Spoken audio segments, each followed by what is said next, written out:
XEROX and infinity.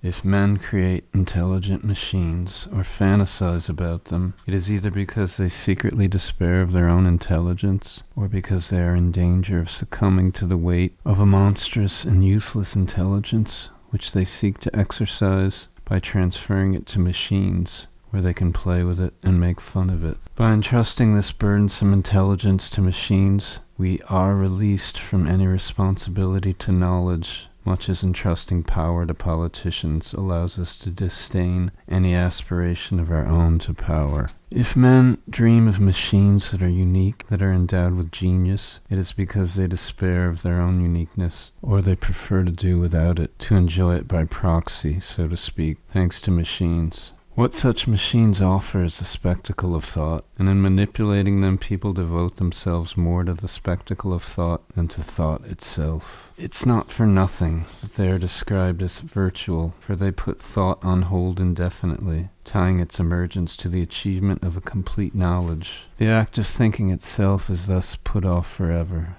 Indeed, the question of thought can no more be raised than the question of the freedom of future generations who will pass through life as we travel through the air, strapped into their seats. These men of artificial intelligence will traverse their own mental space, bound hand and foot to their computers. Immobile in front of his computer, virtual man makes love via the screen and gives lessons by means of the teleconference. He is a physical and no doubt also a mental cripple. That is the price he pays for being operational. Just as eyeglasses and contact lenses will arguably one day evolve into implanted prostheses for a species that has lost its sight, it is similarly to be feared that artificial intelligence and the hardware that supports it will become a mental prosthesis for a species without the capacity for thought. Artificial intelligence is devoid of intelligence because it is devoid of artifice. True artifice is the artifice of the body in the throes of passion, the artifice of the sign and seduction, the artifice of ambivalence in gesture, the artifice of ellipsis in language, the artifice of the mask before the face, the artifice of the pithy remark that completely alters meaning. So-called intelligent machines deploy artifice only in the feeblest sense of the word, breaking linguistic, sexual, or cognitive acts down into their simplest elements and digitizing them so that they can be resynthesized according to models. They can generate all the possibilities of a program or of a potential object, but artifice is in no way concerned with what generates, merely with what alters reality. Artifice is the power of illusion. These machines have the artlessness of pure calculation, and the games they offer are based solely on commutations and combinations. In this sense, they may be said to be virtuous as well as virtual. They can never succumb to their own object. They are immune even to the seduction of their own knowledge. Their virtue resides in their transparency, their functionality, their absence of passion and artifice. Artificial intelligence is a celibate machine. What must always distinguish the way humans function from the way machines function, even the most intelligent of machines, is the intoxication, the sheer pleasure that humans get from functioning. The invention of a machine that can feel pleasure is something, happily, that is still beyond human capacity. All kinds of spare parts are available to humans to help them achieve gratification, but none has yet been devised that could take pleasure in their stead. There are prostheses that can work better than humans, think or move around better than humans, or in place of humans. But there is no such thing, from the point of view of technology or in terms of the media, as a replacement for human pleasure, or for the pleasure of being human. For that to exist, machines would have to have an idea of man, have to be able to invent man, but inasmuch as man has already invented them, it is too late for that. That is why man can always be more than he is, whereas machines can never be more than what they are. Even the most intelligent among machines are just what they are, except perhaps when accidents or failures occur, events which might conceivably be attributed to some obscure desire on the part of the machine. Nor do machines manifest that ironical surplus or excess functioning which contributes to pleasure or suffering, thanks to which human beings transcend their determinations and thus come closer to their raison d'etre. Alas for the machine, it can never transcend its own operation, which perhaps explains the profound melancholy of the computer. All machines are celibate. All the same, the recent epidemic of computer viruses does embody a striking anomaly. It is almost as though machines were able to obtain a sly pleasure by producing perverse effects. This is an ironic and fascinating turn of events. Could it be that artificial intelligence, by manifesting this viral pathology, is engaging in self-parody and thus acceding to some sort of genuine intelligence? The celibacy of the machine entails the celibacy of telecomputer man. Thanks to his computer or word processor, telecomputer man offers himself the spectacle of his own brain, his own intelligence, at work. Similarly, through his chat line or his Minitel, he can offer himself the spectacle of his own fantasies, of a strictly virtual pleasure. He exercises both intelligence and pleasure at the interface with the machine.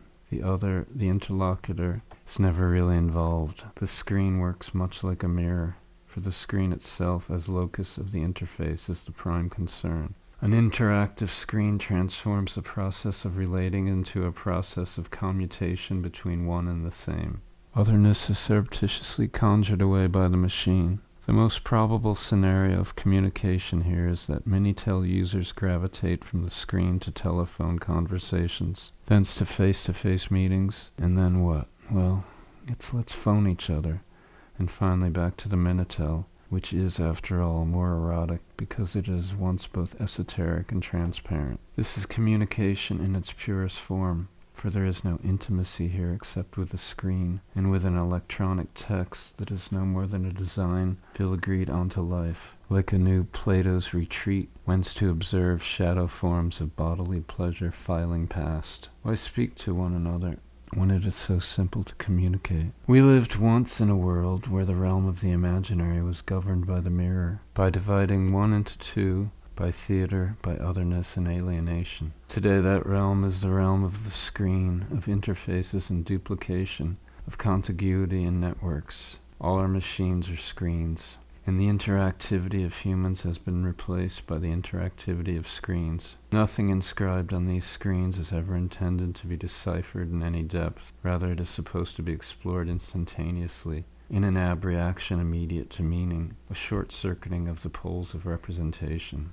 Reading a screen full of information is quite a different thing from looking. It is a digital form of exploration in which the eye moves along an endless broken line. The relationship to the interlocutor in communication, like the relationship to knowledge and data handling, is similar, tactile and exploratory. A computer-generated voice, even a voice over the telephone, is a tactile voice, neutral and functional. It is no longer, in fact, exactly a voice, any more than looking at a screen is exactly looking. The whole paradigm of the sensory has changed. The tactility here is not the organic sense of touch. It implies merely an epidermal contiguity of eye and image, the collapse of the aesthetic distance involved in looking. We draw ever closer to the surface of the screen. Our gaze is, as it were, strewn across the image. We can no longer have the spectator's distance from the stage. All theatrical conventions are gone, that we fall so easily into the screen's coma of the imagination, due to the fact that the screen presents a perceptual void that we are invited to fill. Proxemics of images, promiscuity of images, tactile pornography of images. Yet the image is always light years away. It is invariably a tele-image, an image located at a very special kind of distance, which can only be described as unbridgeable by the body.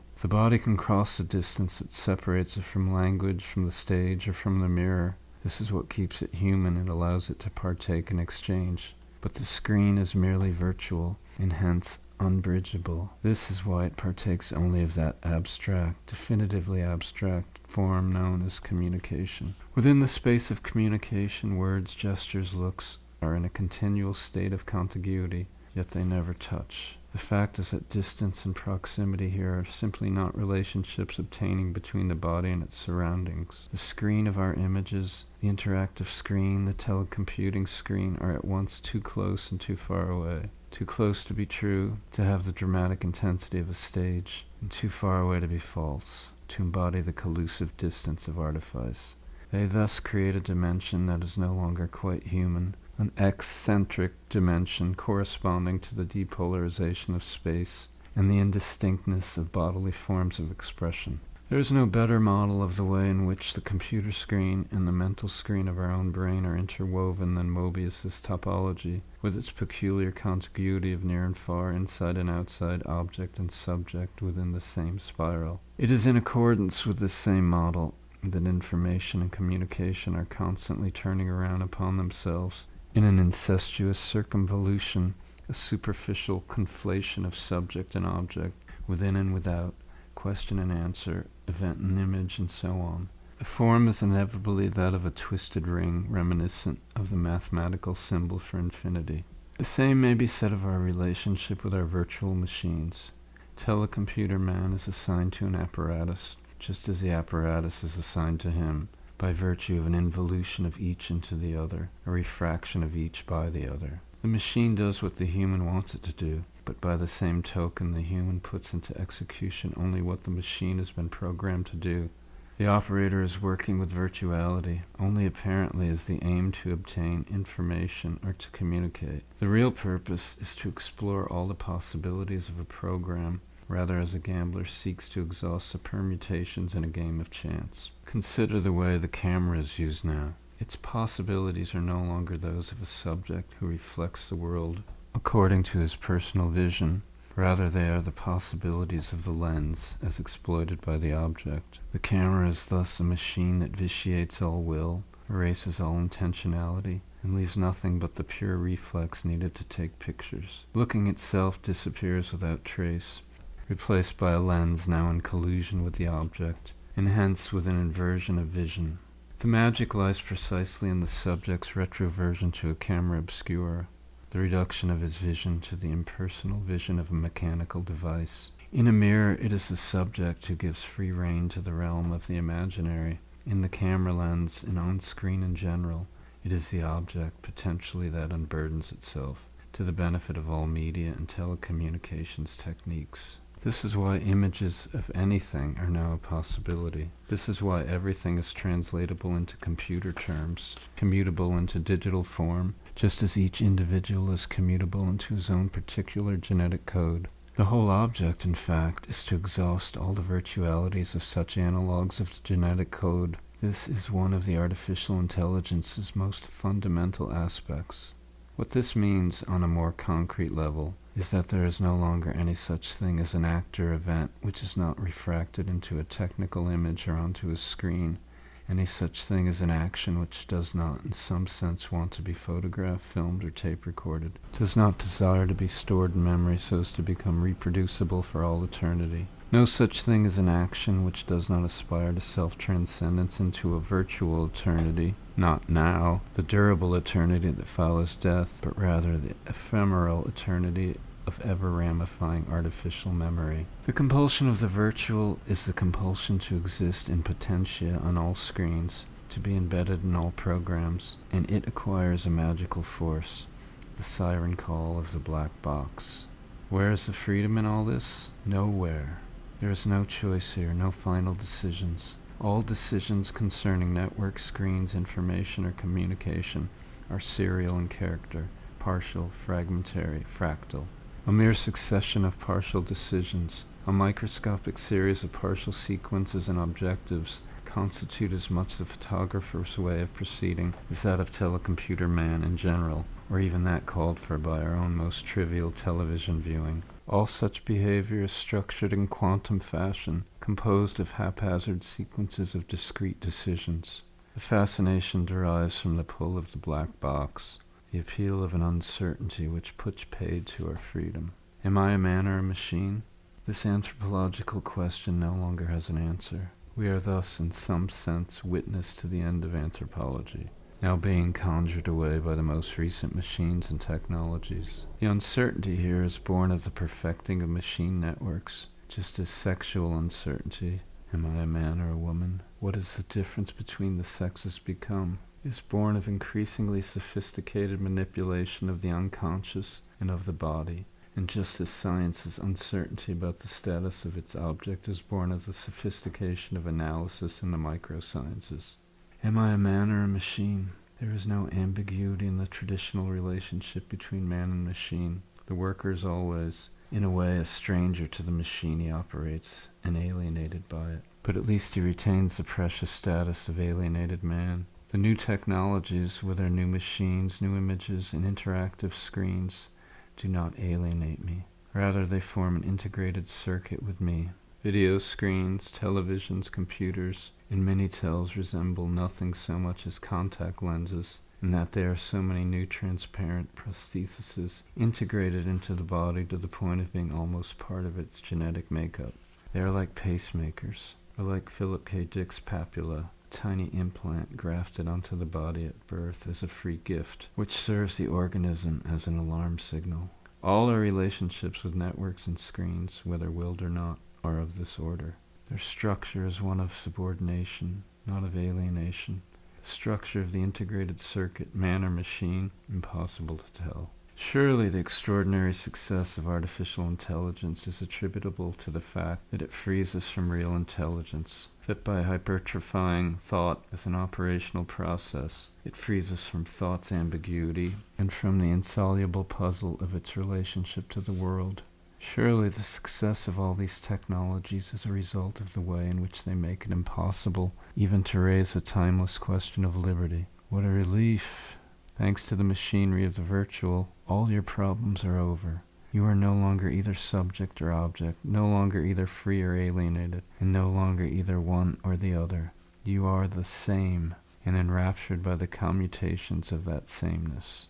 We have left the hell of other people for the ecstasy of the same, the purgatory of otherness for the artificial paradises of identity. Some might call this an even worse servitude, but telecomputer man, having no will of his own, knows nothing of serfdom. Alienation of man by man is a thing of the past. Now man is plunged into homeostasis by machines.